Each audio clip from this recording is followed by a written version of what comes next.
but I decided to head back and explore more of Lamoille Canyon. One of the many beauties of Lamoille Canyon is that there's plenty of hiking trails for all skill levels. This half-mile hike is perfect for the whole family. The trail winds through a sea of aspen trees. The rustling of the leaves is soothing and calming. Eventually, you'll find yourself walking along a stream and several small ponds. You'll also find yourself stopping along the trail to take it all in. To really appreciate Lamoille Canyon, you have to see it in person. It's a thing of beauty.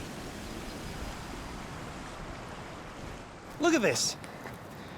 You know, the state of Nevada always gives you a little more than you're asking for. If I were to say to you, come to Lamoille Canyon, you'll find a beaver dam that's been abandoned. Would you predict this? There is so much here and so much in this entire state. It's willing to give it to you. You just got to go a little further. I continued my hike, and as luck would have it, I met up with Cynthia Delaney. Now, she's a local photographer, author, and champion for rural Nevada and its culture. When somebody like you, who's an artist, but also outdoors, you're a hiker, you look at this, you can hear the wind in the trees, you can hear the water nearby, you can breathe the air, see the flowers. Do you see this as an artist, or do you see all of this as a hiker? I see it both ways, actually. I've always been an avid outdoors person. And of course, you throw photography into the mix, so they're kind of combined. It's hard to separate the two. Tell me about being an artist in this area and a hiker. I mean, this area just looks like a slice of heaven. It is, really, it is. Of course, I grew up in Nevada, so I'm used to, you know, the extremes, the desert, the mountains, etc. But when I moved to Elko, I really did fall in love with Lamoille and did a lot of hiking around this region, all over these mountains.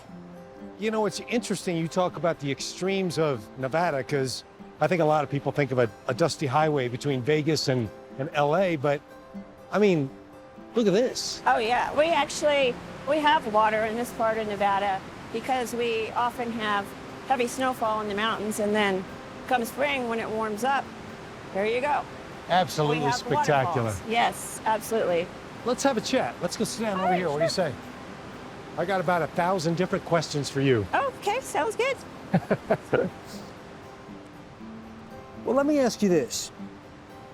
You grew up in Winnemucca, right? Right. What was that like? Winnemucca in the 70s and early 80s was a very small, mostly ranching community. You know, of course, we had business owners with small businesses and things of that nature. We basically went there when I was a small child, and we kind of homesteaded north of town. So we had a small farm. My dad was an accountant, but it was an idyllic way to grow up, actually. As a child, I was able to spend most of my days riding horses in the sagebrush, hiking. Basically, I had the freedom that nobody has today. Yeah, so yeah. I love that opportunity. You're obviously great at photography. Did you catch the bug early? When did that happen, when you started to like that?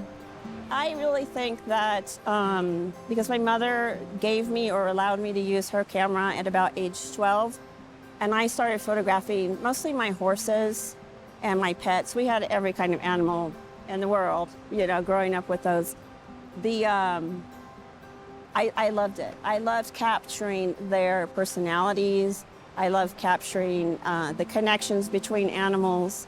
And even at that time, I liked scenery. Although Winnemucca is not as scenic as this region, of course. It's mostly sage and a little bit flatter, but it's still a beautiful area to me. At some point, your photography got serious. When was that, and why was that? What happened there?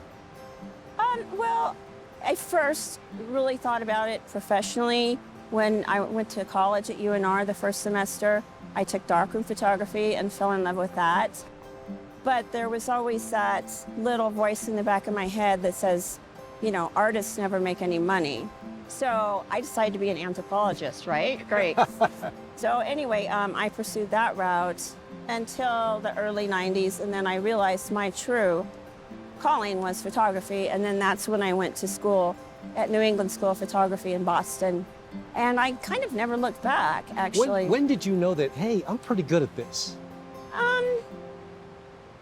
I probably thought I was really hot in college, although I just was learning, but to me there was a connection, an emotional connection, and of course a very visual person. So there was that impact, that visual impact with black and white that really struck me. And then after I started photography school in Boston, I knew that I could somehow or the other make a profession out of it. I didn't know what I would be doing then, but I just knew that I loved to photograph and I loved to write. And I've been photographing and doing some writing almost since then. Tell me about your book and what can people see in there? I wrote my book primarily as an educational resource so that my students at the college could learn about the beauty around them and go out and experiment with their own cameras. But it's also meant for tourists. It's meant for anybody who enjoys Nevada or the outdoors, and especially rural communities, because I also go into some of the smaller towns. We have a lot of neat history here in Nevada, Definitely. And with the gold mining and this and that. So I kind of captured that as well. It's really a guide for just about anybody who is interested in seeing a part of Nevada that mostly remains uncaptured. I mean, most people, I travel a lot. I've traveled the world. Most people, you say you're from Nevada, they're going to say Las Vegas. Right. And Las Vegas is a great place, but there is a lot more in this state. And I just wanted to express that. And the history of this state is right on the surface. And now in your book, you also capture Native Americans, right? Yes. Tell me about that. Well, I actually have a number of Native American friends, and as I grew up in Winnemucca, also the same Paiute people, and I've remained close with them. I really appreciate their culture, and particularly in Elko, I like to go to the powwows when I can because it's something I didn't grow up with, but it's a magical experience for me, the way they dance and they express themselves visually and emotionally. It's their culture coming out in their very dance. The sound, the colors, everything is beautiful and different to me, and I just find it fascinating. You've also photographed cowboys. That's a big part of Nevada history as well. It absolutely is, and it's another culture, or subculture, I should say, that I truly appreciate. I did not grow up as a rancher, but my father was a rancher as a child, and I appreciate that lifestyle. As a young person, I was introduced to horseback riding very, very young. And I knew a lot of people who were ranchers in the Winnemucca area, north of Winnemucca. So I appreciate their hard work. I appreciate their lifestyle. I also appreciate their ethics, their code of ethics. And visually, you can't get much better than a cowboy, right?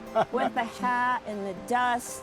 I love rodeo also, I have to tell you. And we have an amazing rodeo, the Silver State Stampede, every year.